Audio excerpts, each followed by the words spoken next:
Joy for me to be here back with all the believers in Tamil Nadu, especially. தமிழ்நாட்டில் இருக்கிற ஒவ்வொரு விசுவாசிகளோடு கூட மறுபடியும் நான் இருப்பது சந்தோஷம் எனக்கு. I definitely miss many whom I have met last time.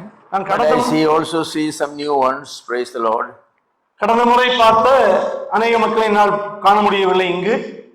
ஆனாலும் கூட புதிய முகங்களையும் கூட காண்பது எனக்கு மிகவும் சந்தோஷம். That's the way church is. கிறிஸ்துவுடைய சபை அப்படித்தான். Yes. Some keep moving, some keep coming. சில பேர் சபையை விட்டு வெளியே போய் கொண்டே இருப்பார்கள், சில பேர் சபைக்கு வந்து கொண்டே இருப்பார்கள். Some growing up, some growing down. சில பேர் கிறிஸ்துவுக்கு வளர்ந்து கொண்டே இருப்பார்கள், சில பேர் வளர்ச்சியில் குறைந்து கொண்டே இருப்பார்கள். Why such things happens is an important question. ஏன் அது நிகழ்கிறது என்பது மிக முக்கியமான ஒரு கேள்வி. Children born to same parents, brought up in the same house with the same principals, probably attending the same schools, they don't come out equally good. Some are real bad, some are good, some are average, some are lost. ஒரே அப்பா அம்மாவுக்கு பிறக்கக்கூடிய பிள்ளைகள் ஒரே சூழலில் வளர்க்கப்படுகிறார்கள். பின்னணியில் ஒரே அப்பா அம்மா, ஒரே அண்ணன் தம்பி, ஒரே பள்ளியில் படிக்கக்கூடும். அவர்களுக்கு கிடைக்கக்கூடிய வாய்ப்புகள் அனைவரும் சமமாக இருக்கிறது. ஆனாலும் கூட சில பிள்ளைகள் நன்கு நல்ல பிள்ளைகளாக வளர்கிறார்கள், சில பிள்ளைகள் மிக மோசமாக வளர்ந்து கொண்டிருக்கிறார்கள். என்ன காரணம் இதற்கு? We explain the difference by saying it's a difference in their personality or in their temperament or in their upbringing. நாம் அதற்கான காரணங்களை இப்படியாக சொல்லுகிறோம். சில சமயங்களில் அவர்களது சுபாவங்களில் மாற்றம் வித்தியாசங்கள் உண்டு, அவர்களது குணங்களில் சில வித்தியாசங்கள் உண்டு, அவர்களை அப்பா அம்மா வளர்க்கக்கூடிய விதங்களில் சில வித்தியாசங்கள் உண்டு, அதனால் அவர்கள் இப்படி வளர்கிறார்கள் என்று சொல்கிறோம் நாம். Or we will blame their friends, their teachers. அல்லது அவனுக்கு வாய்த்த நண்பர்கள் சரியில்லை என்று நண்பர்களை குறை சொல்லுகிறோம், அல்லது அவனுக்கு சொல்லிக் கொடுத்த டீச்சர்கள் சரியில்லை என்று அவர்களுடைய ஆசிரியர்களை நாம் குறை சொல்லுகிறோம். Now there is truth in all that, but the real problem is none of them. அதில் ஓரளவுக்கு உண்மை உண்டுதான், ஆனால் பிரதானமான மிக முக்கியமான காரணம் அதுவல்ல. There is something called world view. உலகத்தை எந்த கண்ணோட்டத்தோடு பார்க்கிறோம், உலக கண்ணோட்டம் என்ற ஒரு கருத்து இந்த உலகத்தில் உண்டு. There is a Hindu world view, a Muslim world view, there is an atheistic world view, a rationalistic world view, there is a evangelical world view, there is a Roman Catholic world view. There are different world views. Hindu உலக கண்ணோட்டம், முஸ்லிம் உலக கண்ணோட்டம், நாத்திய உலக கண்ணோட்டம், சுவிசேஷ உலக கண்ணோட்டம் என்று உலகத்தை பார்க்கக்கூடிய விதங்கள், பார்வைகள், பல்வேறு விதங்கள் உலகத்தில் உண்டு. The world view of the husband may be different from the world view of the wife. கணவன் இந்த உலகத்தை பார்க்கிற விதம் மனைவி உலகத்தை பார்க்கிற விதத்திற்கு மாறுபட்டு காணப்படும். If that's the case, there will be a constant conflict between the world views of the husband and the wife. அப்படி இருக்குமானால் கணவனுக்கும் மனைவிக்கும் எப்பொழுதும் பிரச்சனை இருந்து கொண்டே இருக்கும். So the children who are brought up in such a background will only have a inconsistent world view. அந்த பின்னணியில் பிறக்கக்கூடிய குழந்தைகளுக்கு ஒரு சமச்சீரற்ற உலக கண்ணோட்டத்தில் அந்த குழந்தை வளரும். World view is not decided by your environment or by the color, the race, the language, the educational positions, economic positions, etc. அந்த ஒரு மனிதன் கொண்டிருக்கிற உலக கண்ணோட்டமானது அவனுடைய நிறம் என்னவாக இருக்கிறது, அவனுடைய பேசக்கூடிய மொழி என்னவாக இருக்கிறது, என்ன பின்னணியில் அவன் வளர்ந்திருக்கிறான், அவனுடைய நாடு எந்த விதத்தில் இருக்கிறது என்பதையெல்லாம் பொறுத்து அமைவது அல்ல. Cain and Abel were brought up by the same parents, lived in the same environment, but we know their world views were different. ஆபேலும் காயினும் ஒரே அப்பா அம்மாவுக்கு ஒரே பின்னணி வளர்க்கப்பட்ட மக்கள், ஆனால் அவர்களது உலக கண்ணோட்டமானது எவ்வளவு மாறுபட்டு இருக்கிறது என்பதை நாம் அறிந்திருக்கிறோம். Isaac, he brought his children Jacob and Esau in the same home, But we know they didn't come out the same way. ஈசாக்குடைய இரண்டு பிள்ளைகள் ஏசாவும் யாக்கோப்பும் ஒரே வீட்டில் வளர்கிறார்கள். ஆனால் அவர் இருவருடைய உலக கண்ணோட்டமானது எவ்வளவு மாறுபட்டு காணப்படுகிறது. Yes, one may become doctor, another may become engineer. That may be the intellectual interest, the field of interest they have, but that has nothing to do with world view. However, sometimes it is decided by the world view of the parents. ஒரு பெற்றோருக்கு பிறக்கக்கூடிய இரண்டு பிள்ளைகளில் ஒரு பிள்ளை doctor ஆகலாம், இன்னொரு பிள்ளை இன்ஜினியர் ஆகலாம். அது அவர்களது அறிவுபூர்வமான ஒரு தன்மையை பொறுத்து அமைகிறதாக இருந்தாலும் கூட சில சமயங்களில் அவர்களது உலக கண்ணோட்டமானது அவங்க என்னவாக ஆகுது என்பதை தீர்மானிக்கிறது. How I view things decide my world view, or my world view decides how I see things. ஒவ்வொரு மனிதனும் நான் உலகத்தை எப்படி பார்க்கிறேன் என்பதுதான் நான் என்னவாக மாறுகிறேன் என்பதை தீர்மானிக்கிறது. 100 rupee was presented to two children, belonging to two families by another believer. வெவ்வேறு விசுவாசி குடும்பத்தைச் சேர்ந்த இரண்டு பிள்ளைகளிடத்தில் நீங்கள் 100 ரூபாய் தருகிறீர்கள் என்று வைத்துக் கொள்வோம். Both belong to the same church. அவர்கள் இருவருமே ஒரே சபையை சேர்ந்த குழந்தைகள். But this man gave 100 rupees to each and then asked them the question, what will you do with the money? அந்த மனிதன் அந்த இரண்டு பிள்ளைகளுக்கு 100 ரூபாய் கொடுத்து விட்டு என்ன செய்ய போகிறார் என்று கேட்டால் அந்த பிள்ளைகள் என்ன சொல்வார்கள்? They belong to the same church, they hear the same messages. Of course their parents are different. அவர்களுடைய பெற்றோர்கள் வேறு வேறு மக்களாக இருந்தாலும் கூட ஒரே சபைக்கு வருகிறார்கள், ஒரே செய்தியை கேட்டு வளர்கிறார்கள். One child said, well, I'll give the money to my parents. ஒரு குழந்தை சொல்லும், நான் அப்பா அம்மாட்ட கொடுத்துடுவேன் 100 ரூபாயை. They will decide what to do. அவங்க தீர்மானிக்கட்டும் அந்த பணத்தை என்ன பண்றதுன்னு சொல்லி. Another child said, 50 rupees I will put in the offering, the other 50 rupees I will give to my parents, and they will do something. அந்த பிள்ளை சொல்லு, 50 ரூபாயை நான் கடவுளுக்கு காணிக்கையை போட்டுருவேன், இன்னும் 50 ரூபாயை அப்பாட்ட கொடுப்பேன், அவங்க டிசைட் பண்ணிட்டு 50 ரூபாயை வைத்து இன்னொரு பிள்ளை சொல்லக்கூடும். So why the children gave that kind of answer? ஏன் அந்த இரண்டு பிள்ளைகளும் இப்படி வேறு வேறு பதில்களை தருகிறது? That's the difference between their world views. அதுதான் அந்த பிள்ளைகள் உலகத்தை காண்கிற விதத்தை பொறுத்து அமைகிறது. In all our lives we make decisions like that, what to do with our money, job, education, our marriage, our children, our properties, so many issues. நமது வாழ்க்கை முழுவதும் இந்த உலக கண்ணோட்டம், உலகத்தை எப்படி பார்க்கிறோம் என்பதுதான் தீர்மானிக்கிறது. நம்ம எப்படி எந்த வேலையை தேர்ந்தெடுக்கிறோம், எந்த படிப்பை படிக்கிறோம், எந்த குடும்பம் யாரை திருமணம் முடிக்கிறோம், எந்த சபைக்கு போகிறோம் என்பது எல்லாமே நாம் உலகத்தை எப்படி பார்க்கிறோம் என்பதை பொறுத்து தான் அமைகிறது.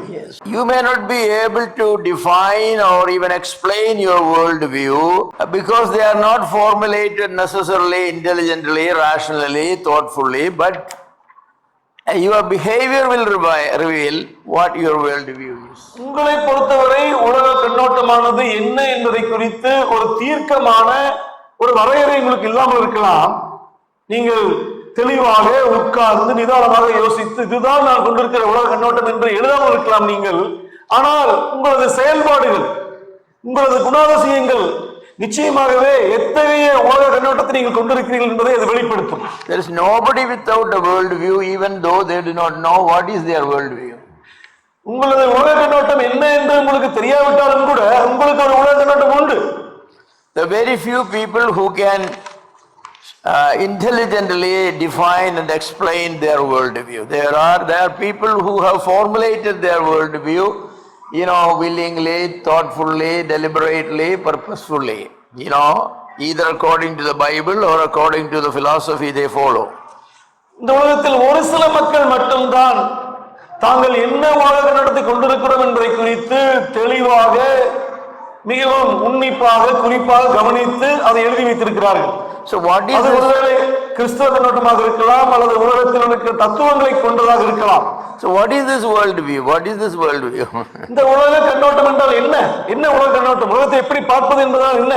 1 hour may not be enough just to explain to you what is world view. உலக கண்ணோட்டம் என்றால் என்ன என்பதை உங்களுக்கு விளக்குவதற்கு இந்த ஒரு மணி நேரம் போதாது. But unless I explain to you what is world view, my message will not be useful for you. ஆனாலும் கூட உங்களுக்கு அதை விளக்கி சொல்லாவிட்டால் என்னுடைய செய்தியானது ஒரு கனியும் கொடுப்பது கிடையாது. Yes. So the world view is the total sum of all your value systems. உங்களது மதிப்பீடுகள், இந்த உலகத்தில் இருக்கக்கூடிய காரியங்கள் எல்லாவற்றையும் நீங்கள் எப்படி மதிப்பீடு செய்கிறீர்கள் என்பதுடைய மொத்த கூட்டுத்தொகை தான் உலக கண்ணோட்டம். நீங்கள் உலகத்தை எப்படி பார்க்கலாம் என்பதை குறித்து அமைகிறது. Your world view determines how you think about money, how you think about property, employment, children, sex, marriage, so many things. It's all decided by your world view. பணத்தை குறித்து, வேலையை குறித்து, உங்களது குடும்பம், உங்களது பாலியல் வாழ்க்கை, உங்களது பிள்ளை வளர்ப்பு, இவை எல்லாமே நீங்கள் எத்தகைய உலக கண்ணோட்டத்தை கொண்டிருக்கிறீர்கள் என்பதை பொறுத்து தான் அமைகிறது. So world view is,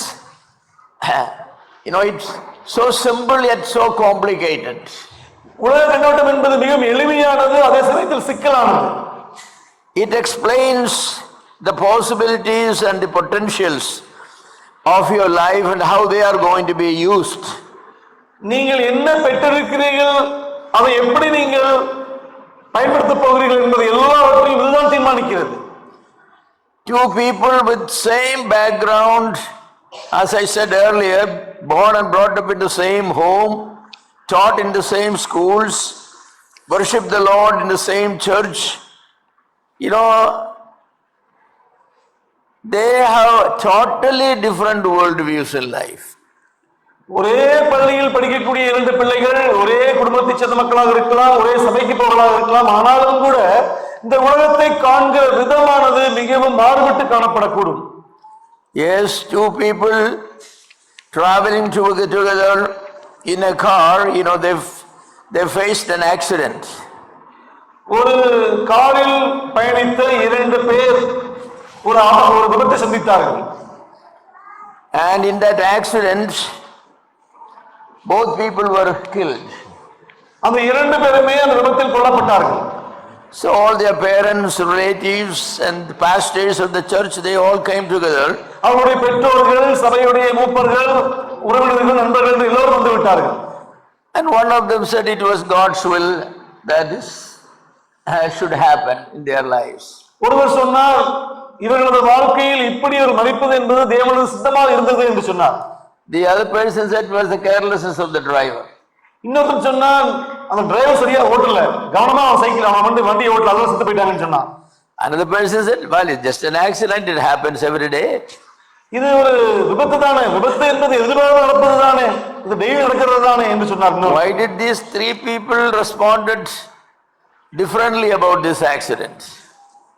நடந்த ஒரே ஒரு விபத்தை குறித்து மூன்று பேருக்கு ஏன் இந்த மூன்று விதமான கண்ணோட்டம்? One said it is God's will. ஒருவன் சொல்லுகிறான் இது கர்த்தருடைய சித்தம், தேவனது விருப்பம். What made him to say that?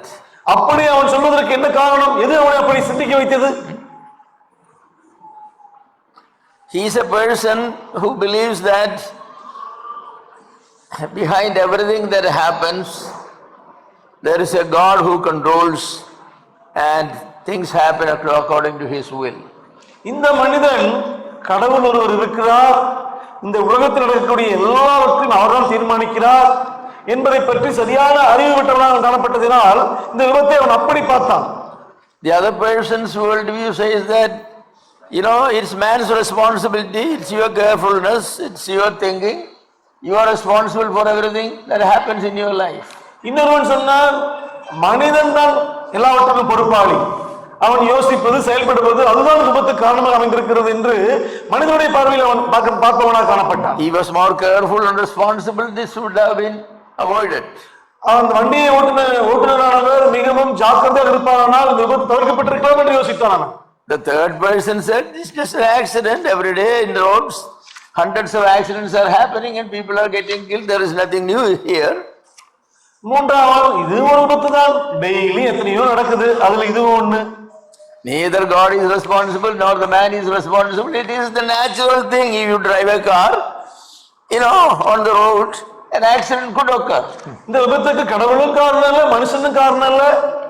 காரணம் இருந்துச்சுன்னா இடிக்கத்தான் செய்யும், சாகத்தான் செய்வாங்க. அப்படி ஒரு கண்ணோட்டம். Automobiles are prone to accidents. That's why you take your insurance. You know, when you buy the car, you are assuming that is going to cause accidents, so you take the insurance. காரணம் விபத்து வரத்தான் செய்யும், அதனால insurance எடுக்கணும். நம்ம அப்ப insurance எடுக்கும்போது தெரிஞ்சிருச்சு கண்டிப்பா விபத்தெல்லாம் வரத்தான் சான்ஸ் உண்டுன்னு சொல்லி. Accidents may not happen but may happen. Don't blame God or man or anybody. Just take adequate insurance for your car. காரணம் விபத்து வரத்தான் செய்யும், அதுக்கு போய் கடவுளை குத்தம் சொல்லிட்டு இருப்பீங்க, மனுஷன் குத்தம் சொல்லுவியா? See how people responded to the same event. ஒரே நிகழ்வு, ஆனால் மக்கள் எப்படியாக அதை காண்கிறார்கள் பாருங்கள். It all depends upon your world view. நீங்கள் இது எல்லாமே உலக கண்ணோட்டத்தை பொறுத்து அமைகிறது. நீங்கள் உலகத்தை எப்படி பார்க்க பழகி இருக்கிறீர்கள் என்பதை பொறுத்துத்தான் உங்கள் வீட்டில் இருக்கக்கூடிய எல்லாவற்றையும் பார்ப்பீர்கள். One person relates everything to the sovereignty of God. ஒரு மனிதன் நிகழக்கூடிய எல்லாவற்றையும் தேவனது சர்வ அதிகாரத்தோடு ஒப்பிட்டு பார்க்கிறான். The other person relates everything to the free will of man, the responsibility of man. இரண்டாவது மனிதன் நிகழக்கூடிய நிகழ்வு எல்லாமே மனிதனுடைய பொறுப்பு, அவனுக்கு அதில் பொறுப்பு உண்டு என்பதை வைத்து தொடர்புபடுத்தி பார்க்கிறான். The third person, everything to chance. You know, it's a chance. மூன்றாவது எல்லாம் நிகழும், வாய்ப்பு தானே, உலகத்தில் எல்லாம் நிகழக்கூடியது தானே என்று அவன் அந்த ஒரு கண்ணோட்டத்தை வைத்திருக்கிறான். So life is a chance. வாழ்க்கையே ஒரு வாய்ப்பு தானே, எல்லாமே நடக்கும். Yes. How the three people will approach to life decided by what is your world view. ஒரு நிகழ்வை இந்த மூன்று பேரும் எப்படி பார்க்கிறார்கள், புரிந்து கொள்கிறார்கள் என்பதெல்லாம் அவர்கள் ஏற்கனவே எப்படிப்பட்ட உலக கண்ணோட்டத்தை வைத்திருக்கிறார்கள் என்பதை பொறுத்து அமைகிறது. Your world view is related to every subject under the sun that you sometime or other will be related to you dealing with. இந்த சூரியனுக்கு கீழாக நடக்கக்கூடிய எல்லா நிகழ்வுகளும் ஏதாவது ஒரு சமயத்தில் நீங்கள் அதை புரிந்து கொள்வது நிச்சயமாகவே நீங்கள் எப்படிப்பட்ட உலக கண்ணோட்டத்தை கொண்டிருக்கிறீர்கள் என்பதை பொறுத்து அமைகிறது. You have a world view about God. தேவனை குறித்து உங்களுக்கு ஒரு பார்வை இருக்கும். About creation. படைப்பை குறித்து உங்களுக்கு ஒரு பார்வை இருக்கும். About your life. உங்கள் வாழ்க்கை குறித்து ஒரு பார்வை இருக்கும். About education. உங்கள் படிப்பை குறித்து ஒரு பார்வை இருக்கும். About riches. Riches. பொருளை குறித்து உங்களுக்கு ஒரு பார்வை இருக்கும். About marriage. திருமணத்தை குறித்து ஒரு கண்ணோட்டம் இருக்கும். About children. குழந்தைகளை குறித்து உங்களுக்கு ஒரு பார்வை இருக்கும். About family. குடும்பத்தை குறித்து. About politics. அரசியலை குறித்து. About science. அறிவியலை குறித்து. About arts. கலையை குறித்து. About government. இந்த உலக அரசாங்கத்தை குறித்து. Civil rights, civil duties. பொதுமக்களுடைய உரிமையை குறித்து. About eternity. நித்தியத்தை குறித்து. You have world view about all these things. இது எல்லாவற்றையும் குறித்து உங்களுக்கு என்று ஒரு உலக கண்ணோட்டம், ஒரு பார்வை இருக்கும் உங்களுக்குள்ளாக. If you can put them all into a small capsule, that capsule is called really your world view. இது எல்லாவற்றையும் நீங்கள் ஒரு சிறிய மாத்திரைக்குள்ளாக அடைப்பீர்களானால் அந்த மாத்திரையின் பெயர் தான் உலக கண்ணோட்டம், உலக பார்வை என்று சொல்லக்கூடிய ஒரு வார்த்தையாகும். That's your world view. அதுதான் நீங்கள் உலகத்தை எப்படி பார்க்கிறீர்கள் என்பதாக இருக்கிறது. There is Christian world view when all these things, your world view is purely Christian, biblical. You can call it Christian world view or biblical world view. உலக கண்ணோட்டம் என்று சொல்லும் பொழுது அதில் ஒரு பிரிவு கிறிஸ்தவ உலக கண்ணோட்டம். எப்படி நீங்கள் தேவனது வார்த்தையின் மூலமாக கிறிஸ்துவின் கண்களை கொண்டு கிறிஸ்துவின் மூலமாக இந்த உலகத்தை பார்க்கிறீர்கள், உலக பார்வை இருக்கிறது என்பதாக ஒரு பகுதி இருக்கிறது. A Christian world view is not gained accidentally. ஒரு கிறிஸ்தவ உலக பார்வை என்பது எதிர்பாராமல் உங்களுக்குள்ளாக அது உருவாவது கிடையாது. It is a result of intelligent, conscious, deliberate thinking and formulating the different values systems of the world. இந்த உலகத்தில் காணப்படக்கூடிய நிகழ்வுகளை எல்லாம் நீங்கள் நிதானத்தோடு தெளிவாக தேவனது பார்வையில் பார்த்து உங்களுக்குள்ளாக உருவாக்கிக் கொள்ளக்கூடிய ஒரு மனப்பூர்வமாக உருவாக்கிக் கொள்ளக்கூடிய ஒரு விஷயமாகும் உலக கண்ணோட்டம் என்பது. Yes. When you have formulated your world view about whether it is government, politics, economics, whether it is biology, zoology, economics, chemistry, physics, whatever subject, money, marriage, children, life, death, then only you can be consistently living with a Christian worldview. குடும்பம், பணம், இயற்பியல், வேதியியல், பொருளியல், குடும்ப குழந்தை வளர்ப்பு, ஊழியம் என்று எல்லாவற்றை குறித்தும் நீங்கள் எந்த உலக கண்ணோட்டத்தை நீங்கள் உருவாக்குகிறீர்களோ, உங்களுக்குள்ளாக கொண்டிருக்கிறீர்களோ, அதை வைத்துத்தான் கிறிஸ்தவ உலக கண்ணோட்டமானது உங்களுக்குள்ளாக எந்த அளவு இருக்கவில்லை என்பதை பொறுத்து அமைகிறது. Have you formulated your worldview on all these things, all these subjects? நான் சொன்ன இந்த ஒவ்வொரு பொருளிலும் ஒவ்வொரு பகுதியிலும் உங்களுக்கென்று ஒரு கிறிஸ்தவ உலக கண்ணோட்டத்தை நீங்கள் கொண்டிருக்கிறீர்களா, உருவாக்கி வைத்திருக்கிறீர்களா? தெளிவாக, மிகவும் ஞானமாக? I seriously doubt you have done it. நிஜமாகவே எனக்கு சந்தேகம் உண்டு உங்களுக்குலாம் அப்படி இருக்குதான்னு சொல்லி. Because some things that have happened in your life, your children's life, in your job, in your education, very sufficiently tell me that you are living without a worldview. உங்களது வாழ்க்கையில், உங்களது பிள்ளைகளுடைய வாழ்க்கையில், உங்களது படிப்பு, திருமணம், பிள்ளை வளர்ப்பு எல்லாம் பார்க்கும் பொழுது நிச்சயமாகவே உலக கண்ணோட்டத்தை குறித்து உங்களுக்கு ஒரு தெளிவு இருக்கும் என்று எங்களுக்கு தெரிவதில்லை. Theology, what is your worldview on theology?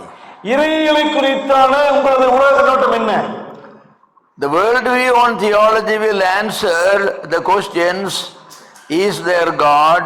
If there is a God, who he is, what he is, what are his attributes, all these things. If they are right, then your worldview on theology is correct. இறையியலை குறித்தான உங்களது எண்ணம் என்ன? தேவன் ஒருவர் இருக்கிறாரா, இருப்பாரானால் அவர் யார், அவரது குணங்கள் எல்லாம் என்னென்ன என்பதை குறித்து நீங்கள் சரியாக அறிந்திருப்பீர்களானால் நிச்சயமாகவே உங்களுக்கு இருக்கிற இறையியலை குறித்தான உலக கண்ணோட்டமானது, உலக பார்வையானது சரியாக இருக்குது என்று அர்த்தம். It's the result of careful, intelligent study of the word of God that teaches about God. நீங்கள் மிகவும் தெளிவாக, நிதானத்தோடு உங்கள் நேரங்களை எல்லாம் தேவனை குறித்தான சத்தியங்களை படிப்பதற்கு ஒதுக்கி இருப்பீர்களானால் நிச்சயமாகவே இறையியலை குறித்தான, தேவனை குறித்தான சரியான உலக பார்வையில் கொண்டிருப்பீர்கள். What is your worldview on philosophy? தத்துவத்தை குறித்தான உங்களது உலக பார்வை என்ன? Philosophy deals with truth. தத்துவம் என்பது உண்மையை குறித்து பேசுகிறது. What is truth? What is real? சத்தியம் என்றால் என்ன? உண்மை என்றால் என்ன? How they related to life? அது நமது வாழ்க்கையோடு கூட எப்படி தொடர்பு ஏற்படுத்துகிறது? So my philosophy of education is how my education is related to truth. கல்வியை குறித்தான தத்துவமானது என்னவென்றால், கல்வியானது உண்மையோடு, சத்தியத்தோடு எந்த அளவுக்கு தொடர்பு கொண்டிருக்கிறது என்பதை பொறுத்து அமைகிறது. My philosophy of economics is how economics is related to truth.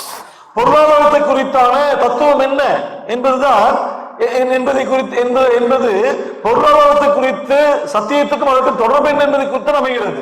My worldview on biology is biology deals with life. How life is related to truth. உயிரியலை குறித்தான தத்துவம் என்ன? அந்த உயிரியலுக்கும் சத்தியத்துக்கும் உண்மைக்கும் என்ன தொடர்பு?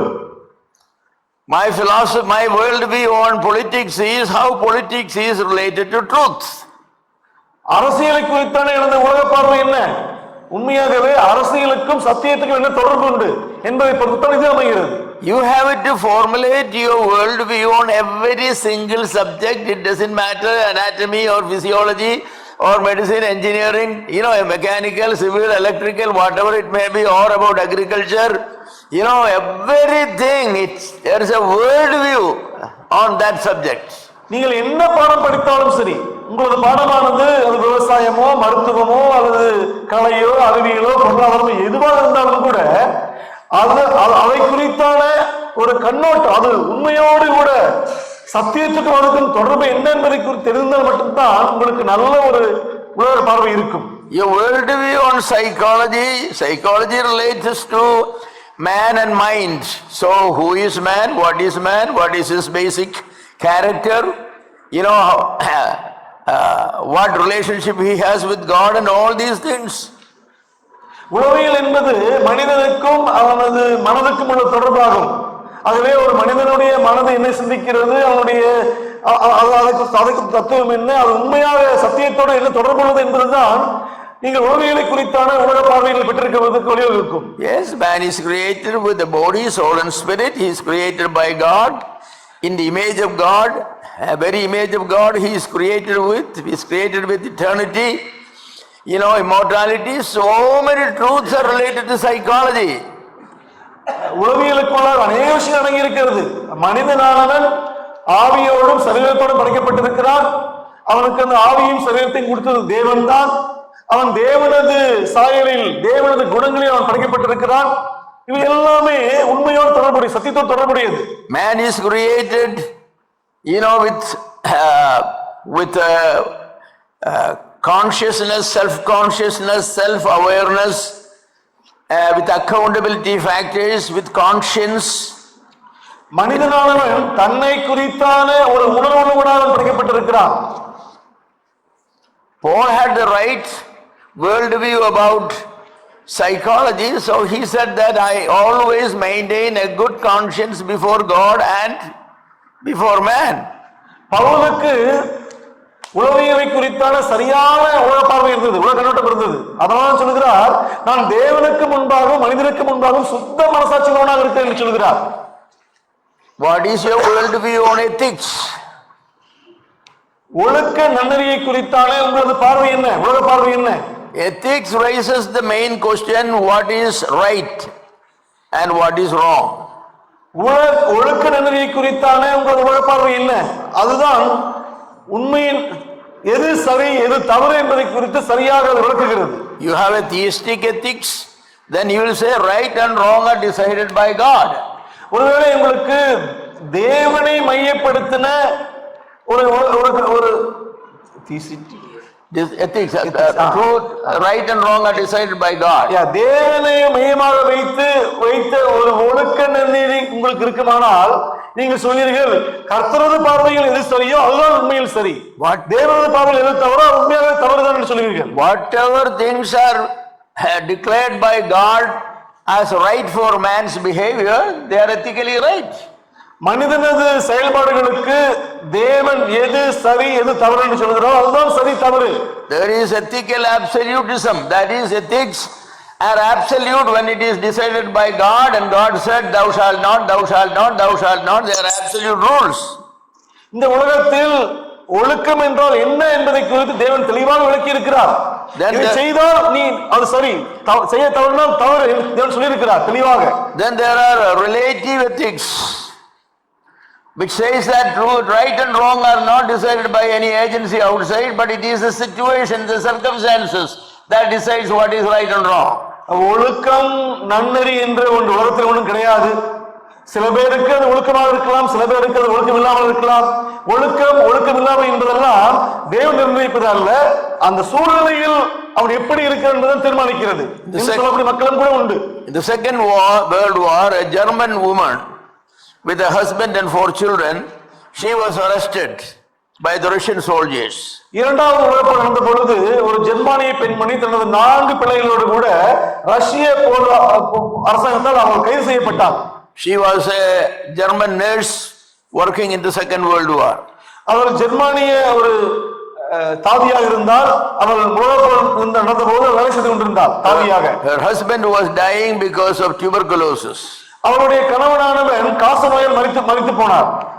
And you know, she wanted to be freed. She wanted to have liberty so that she can go back to Germany, minister to her dying husband. அவருடைய கணவனானவன் ஜெர்மனியில் காசநோயால் மரித்துக் கொண்டிருந்தார்.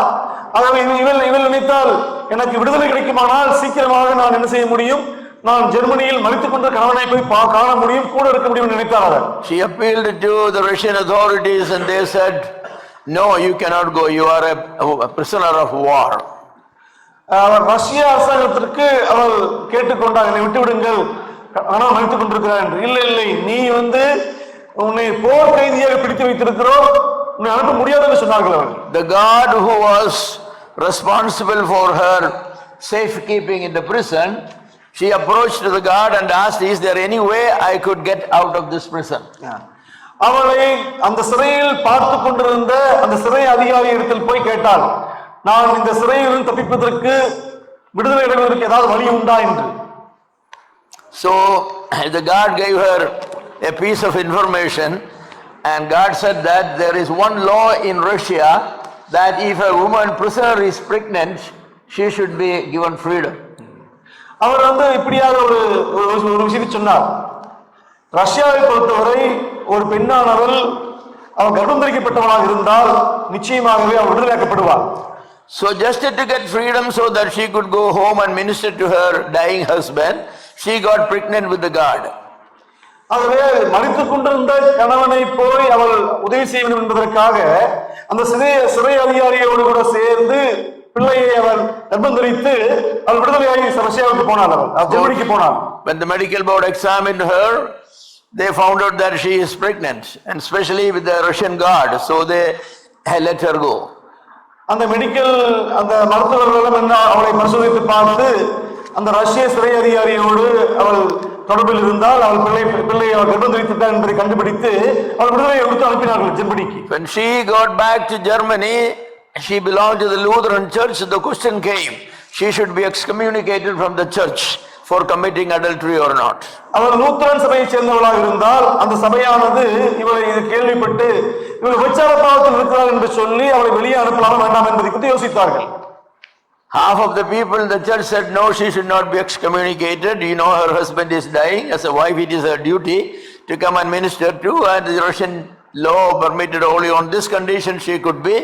So out of necessity, she submitted herself to the soldiers, so she should be forgiven. சபையினுடைய பாதிப்பை சொன்னார்கள், இல்லை இல்லை அவள் தண்டிக்கப்படக்கூடாது. கணவன் மரித்துக் கொண்டிருக்கிறார், மனைவியானவர்களுடைய முக்கியமான கடமை கணவனோடு கூட இருப்பது, ஆகவே வர வேண்டும். ஆனால் ரஷ்ய அரசாங்கத்துக்கு இருக்கிற ஒரே ஒரு லாபம் தப்பிக்க முடியும், ஆகவே அவள் அப்படி செய்தால் அவள் தண்டிக்க கூடாதுன்னு சொன்னார்கள். Others said no, the commandment thou shalt not commit adultery has no conditions attached to it. She violated that law, she committed adultery, and she should be put to death. தேவனானவர் விபச்சாரம் செய்யாதிருப்பாய் என்று சொல்லும் பொழுது இந்த சூழ்நிலையில் இந்த பின்னணியில் தான் விபச்சாரம் செய்யக்கூடாதுன்னு சொல்லவில்லை தேவன். விபச்சாரம் செய்யக்கூடாது, அவ்வளவுதான். ஆகவே அவர் மீறிவிட்டால் தண்டிக்கப்பட வேண்டும் என்று சொன்னார்கள். So your world view is very important to make decisions. நீங்கள் உலக கண்ணோட்டமானது மிக முக்கியமான ஒரு விஷயம். நீங்கள் எப்படிப்பட்ட உலக கண்ணோட்டம் வைத்திருக்கிறீர்கள் என்பதை பொறுத்து தான் உங்களது வாழ்க்கையே இருக்கிறது. In a plane accident, 10 people survived in an island. There's no human being in that island. ஒரு தீவில் விமான விபத்தில் அவர்கள் ஒரு தீவில் விழுந்து போனார்கள். அந்த தீவில் வேறு யாருமே கிடையாது, அந்த 10 பேர் மட்டும் தான் இருக்கிறார்கள். They had no food, no water, nothing. அவர்களுக்கு உணவு கிடையாது, தண்ணீர் கிடையாது. The water, of course, there was some ocean or something. They got some water, but no food. அவங்களுக்கு அங்கேயே தண்ணி கொஞ்சம் கிடைக்கலாம், அவங்க சாப்பாடே கிடையாது. Without eating for weeks they survived. அவர்கள் சாப்பிடாமல் சில வாரங்கள் உயிரோடு இருந்தார்கள். Then the 10 people said, you know, if we don't eat something, we going to die. நம்ம சாப்பிடவே இல்லைன்னா செத்து போயிடுவோம். நம்ம what are we going to do? என்ன செய்யலாம்? நம்ம we all die together in a week. நம்ம ஒரே வாரத்துல எல்லாம் சேர்ந்து செத்து போயிடுவோம். So they said that what good will come if we will die of starvation? நம்ம பசியா இருந்து நம்ம பட்டினியா கிடந்து எல்லாரும் சாவதா என்ன பிரயோஜனம்? So they said we will cast loads, and whomever the load will fall, we will kill him and eat his meat for 1 week or 2 weeks until we feel hungry, and then if somebody doesn't come to rescue us, we will put our load again for the next person.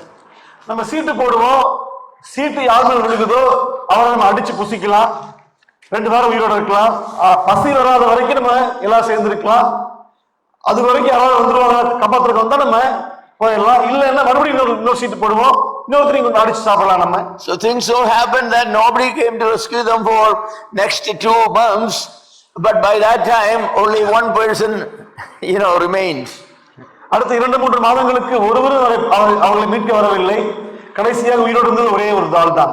He was rescued and he confessed that, the secret of his survival, the people, we killed and ate, other people for our survival. கடைசியாக அந்த ஒரே மனிதன் மீட்கப்பட்டான்.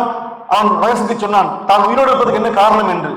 9 பேரை நான் அடித்து புசித்து சாப்பிட்டேன், ஆகவே இப்பொழுது உயிரோடு இருக்கிறேன் என்று சொன்னான். So it was a big question. இப்பொழுது மிகப்பெரிய கேள்வி நமக்கு முன்பாக உண்டு. Should that remaining one person should be charged for murder and cannibalism?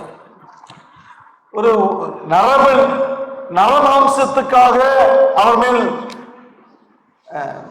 Cannibalism, and murder. குற்றம் சாட்டி அவரை சிறையில் தள்ள வேண்டுமா? Both are capital crimes, call for death punishment. 9 பேரை அடித்து சாப்பிட்டது என்பது மரண தண்டனைக்குரிய ஒரு பெரிய தப்பு, குற்றம். Or should he be complimented really for saving at least himself? Otherwise, all of them would have been died, and when they came only they won't even see the skeleton, in 2 months. அல்லது குறைந்தபட்சம் ஒருத்தராக தப்பிச்சாங்கல்ல, இன்னும் நடந்ததுன்னு சொல்றதுக்கு அதுக்காக நம்ம பாராட்டி மன்னிச்சு விட்டுறலாமா? Their world view decided the issue. உலகத்தை எப்படி பார்க்கிறார்கள், உலக கண்ணோட்டம் என்ன என்பதை பொறுத்துதான் அவனுக்கு தண்டனை உண்டு இல்லை என்பதை தீர்மானிக்கிறது. But of course, such drastic situations you may not face, where your world view has to put into practice or test, but we make decisions every day using our world view. ஒருவேளை இப்படிப்பட்ட மிகவும் ஒரு மோசமான ஒரு சூழ்நிலைக்குள்ளாக உங்களது உலக கண்ணோட்டம் சோதிக்கப்படுவதற்கான சந்தர்ப்பத்தில் நீங்கள் தள்ளப்படாமல் இருக்கக்கூடும். ஆனால் தினமும் நாம் வீட்டில், நாம் வேலை செய்யும் ஸ்தலங்களில், உலகத்தில், சபைகளில் நாம் முடிவெடுக்க வேண்டிய மக்களாக காணப்படுகிறோம். அது எப்படிப்பட்ட உலக கண்ணோட்டத்தை வைத்திருக்கிறது என்பதை பொறுத்து அமைகிறது. Every day we deal with the law, but then what is our world view about law? ஒவ்வொரு நாளும் ஒவ்வொரு வினாடியும் நாம் சட்டத்தை எதிர்கொள்கிறோம். நீங்கள் எப்படிப்பட்ட உலக கண்ணோட்டத்தை கொண்டிருக்கிறீர்கள் என்பதை பொறுத்துதான் சட்டத்தை எப்படி நீங்கள் எதிர்கொள்கிறீர்கள் என்பதை பொறுத்து அமைகிறது. There are natural laws. As a human being, we have to obey these natural laws. இயற்கையாகவே சில சட்டங்கள் உண்டு. ஆகவே மனிதனாக நாம் சட்டத்திற்கு எப்படி கீழ்ப்படிய வேண்டும் என்பது அமைகிறது. Our existence in this world is decided by our faithful obedience of the natural law. நாம் இயற்கையாகவே இருக்கக்கூடிய சட்டங்களுக்கு நாம் எப்படி உண்மையாக கீழ்ப்படிய என்பதை பொறுத்துத்தான் நம் உலகத்தில் வாழ்வது அமைகிறது. Then there are civic laws. Every citizen need to obey if he is to remain in the country as a citizen. குடிமகனுக்கென்று ஒரு சட்டங்கள் உண்டு. இந்த உலகத்தில் குறிப்பாக நீங்கள் வாழக்கூடிய நாட்டுக்கு சட்டங்கள் உண்டு. ஒரு குடிமகனாக நீங்கள் சட்டத்துக்கு எப்படி நீங்கள் கீழ்ப்படியவில்லை என்பதை பொறுத்துத்தான் நீங்கள் வாழ்வதை குறித்தான விஷயம் அமைகிறது. Violating those civic laws, you will be punished by the state. நீங்கள் நாட்டில் உங்கள் ஒரு குடிமகனாக உங்களுக்கு இடப்படக்கூடிய சட்டங்களை நீ மீறும் பொழுது சட்டம் உங்களை தண்டிக்கிறது. By violating the natural law, you will be punished by nature. You jump from a 100-story building, you are violating the natural law of gravity. So, you hit on the floor and you will be finished.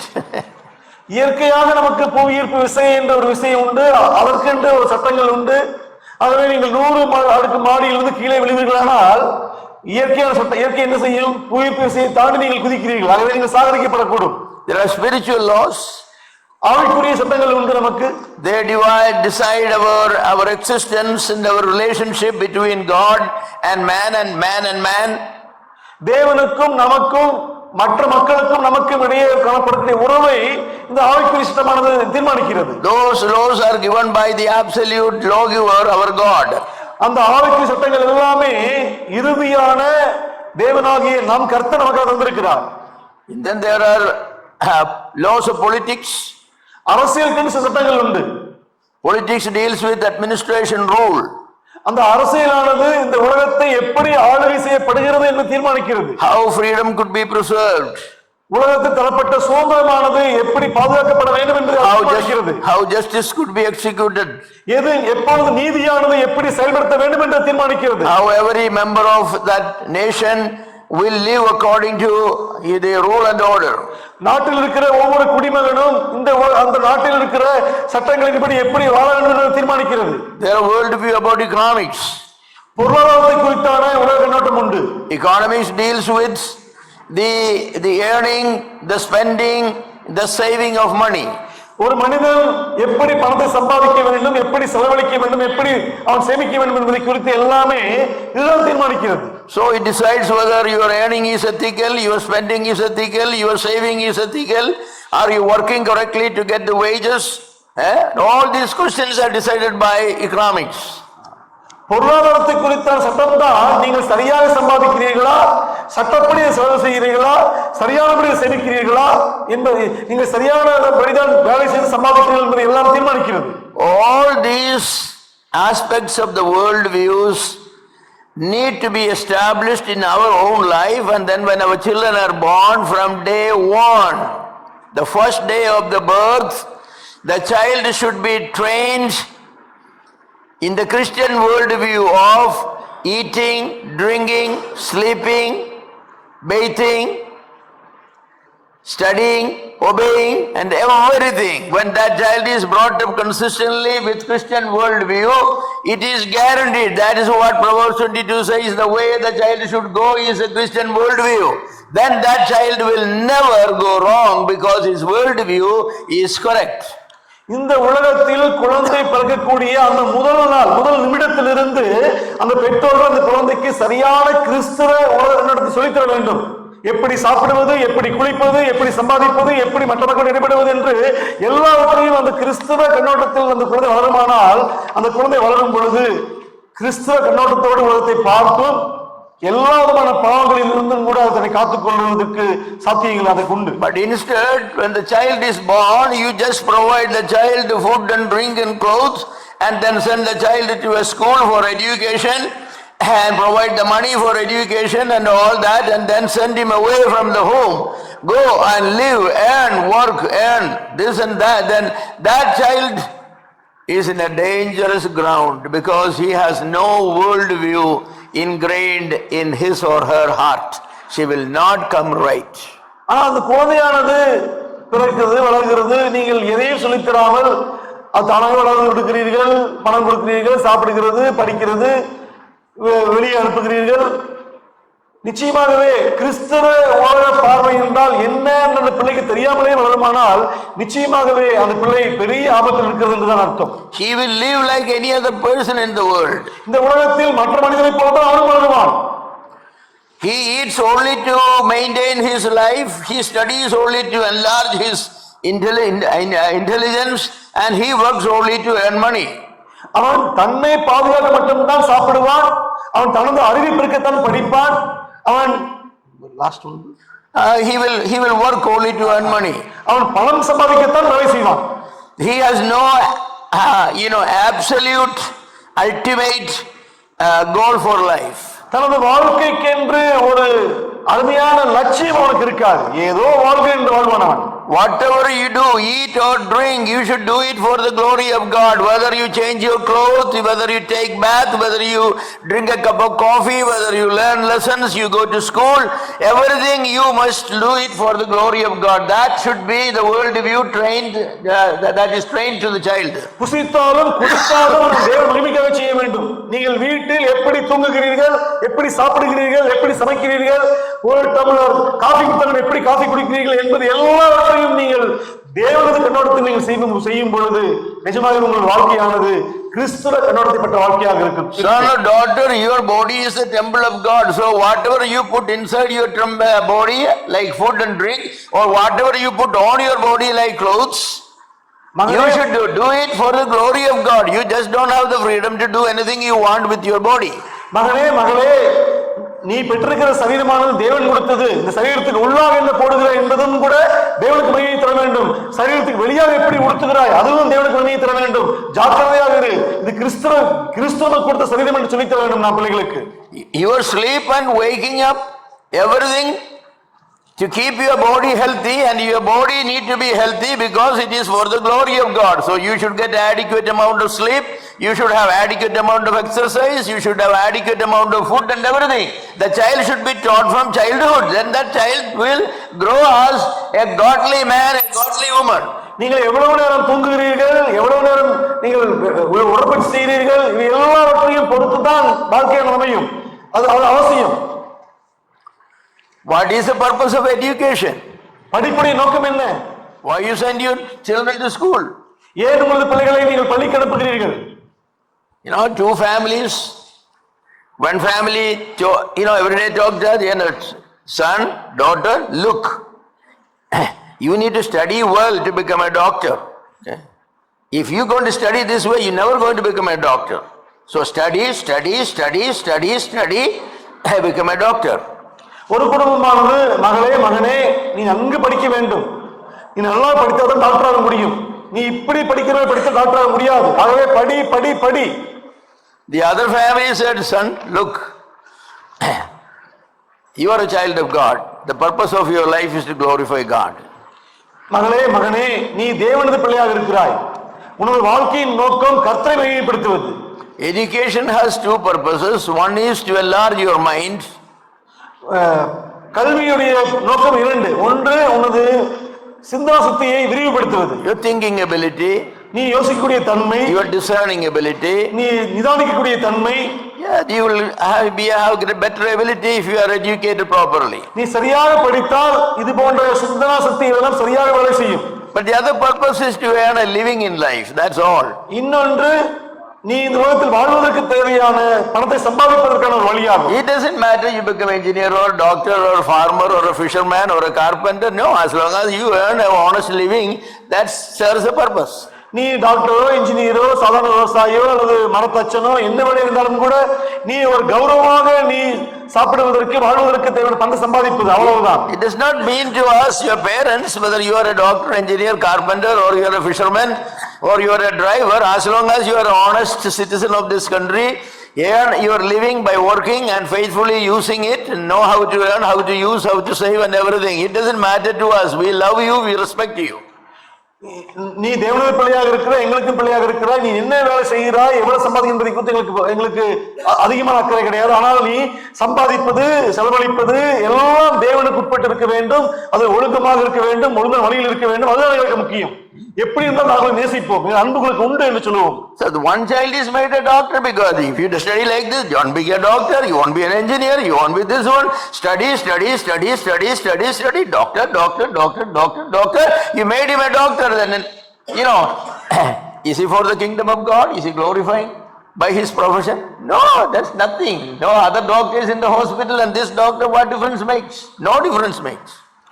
Doctor ஆக வேண்டும், engineer ஆக வேண்டும், மற்றதாக வேண்டும் என்று அதிலேயே நாம் கவனத்தை குவிப்போமானால் அந்த பிள்ளையானவர் மிகவும் தேவனை குறித்தான அறிவும் தேவனது ராஜ்யத்திற்கு இந்த படிப்பானது இந்த வேலையானது எப்படி பயன்படுகிறது என்பதை குறித்தான அறிவில்லாமல் போகும் பொழுது இது வீணாய் போகிறது. God gave us 5 children. We never told them what to do, what to study. Never told them. I only said that do your lessons very well, whatever it is. I don't try to be the first in the class. No, that is no measure at all. The first in this class will be the last in another class where the children are much better. It doesn't measure, so it doesn't matter to me.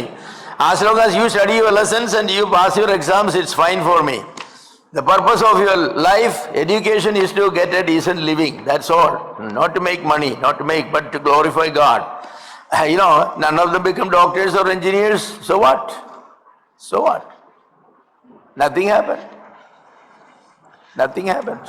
கர்த்தர் சகோதரனுக்கு 5 பிள்ளைகளை கொடுத்திருக்கிறார்கள். எந்த பிள்ளைகள் இடத்திலுமே நீ இதுவாக வேண்டும், doctor ஆக வேண்டும், இன்ஜினியர் வேண்டும் சொல்லவில்லை. நான் ஆனா சொல்லுவேன், நன்றாக பாடங்களை நன்றாக படிக்க வேண்டும், நல்ல மார்க் எடுக்க வேண்டும்.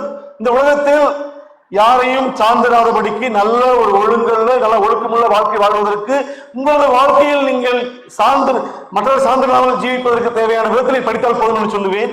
மற்றபடி நான் ரொம்ப அவர்களை படிப்பு விஷயத்தில் நான் தொந்தரவு பண்ணுவது கிடையாது. ஆனால் நன்றாக படித்தார்கள், யாரும் டாக்டர் இன்ஜினியர் கிடையாது, அதனால என்ன இப்போ கெட்டு போயிடுச்சு, ஒண்ணும் இல்லை. தேவனுக்கு நன்றாக இருக்கிறார்கள், தேவனுக்கு ராஜ்யத்துக்கு பயன்படுகிறார்கள், அது போதுமானது. Taught our girls that the purpose of your education is to enlarge your mind so that you may be able to think correct, and then in the future when your children you will be able to teach your children, but not for earning a living. That's your husband's responsibility.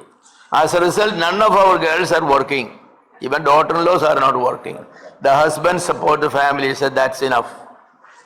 சகோதரனுடைய பெண் பிள்ளைகளுக்கும் நல்ல படிப்பு கொடுத்தேன், ஆனால் படிப்பை நீ படித்து சம்பாதிப்பதற்காக கிடையாது.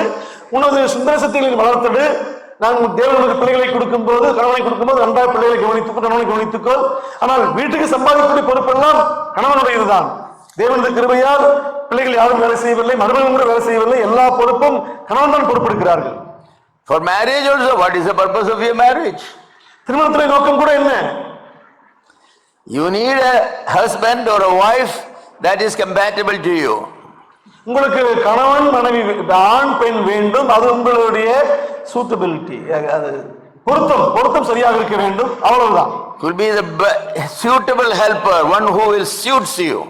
உங்கள் ஏற்ற துணை, உங்களுக்கு என்று ஏற்ற துணையாக அவர் இருக்க வேண்டும். Yes. So the boy said, you will be a man to support the family, to lead the family, to rule the family, to decide for the family. So you be a gentleman who will be able to love your wife, provide for your children, discipline your children, and guide your children. And to the girls also, you be a beautiful mother, good mother, loving mother, caring mother, teaching your children, serving your husbands and all. That's the purpose of marriage. It's not finding a doctor. Somebody says that doctor, we need a doctor, brother, we need a doctor. So you go and get a doctor. You need an engineer, you go and engineer. That's all the motivation. Then you know what happens with, not always, at least sometimes. You know what happens. பிள்ளையை வளர்த்தும் பொழுது நாம் சரியாக சொல்ல வேண்டும். மகனே, நீ நன்கு உன் மனைவியை நேசிப்பதற்கும், நன்கு சம்பாதிப்பதற்கும், வீட்டை நீ ஆளுவதற்கும், ஆளுகை செய்வதற்குமாக நீ படிக்க வேண்டும், காரியங்கள் செய்ய வேண்டும் என்று அவனை சரியான கணவனை வளர்த்த வேண்டும். பெண்ணை வளர்க்கும் பொழுது நீ நல்ல மனைவியாக, நல்ல தாயாக, பிள்ளைகளை நேசித்து வளர்க்கக்கூடியவளாக வர வேண்டும் என்று சொல்ல வேண்டும். அதை விட்டு நாம் இன்ஜினியர் என்று சொல்லும் பொழுது இன்ஜினியர் கிடைக்க முடியும், ஆனால் குடும்பமானது பாழாய் போய்விடக்கூடிய சான்ஸ் உண்டு. எல்லா சமயத்திலும் அப்படி கிடையாது. ஆனால் இங்கொண்டு மங்கொண்டு அமையும் போது என்ன செய்வது? So we begin to indoctrinate, if you want to use a better word, brainwash your children at the earliest age in line with the word of God, with the values of the word of God, what God had given in the Bible. Values of love, obedience, faithfulness, truthfulness, submission, leadership, the respect for labor, respect for poor people, and all these things, great biblical values, you try to teach your children from childhood that. உங்களது பிள்ளைகளே, நீங்கள் அந்த பிள்ளைகள் மிகவும் சின்ன வயதாக இருக்கும் போதே சரியாக சொல்லுவோம்னா அவர்கள் மூளைச்சலவை செய்யுங்கள். இதுதான் வேதவசனம் சொல்லுகிறது, இதுதான் தேவனுடைய சத்தியமாக இருக்கிறது.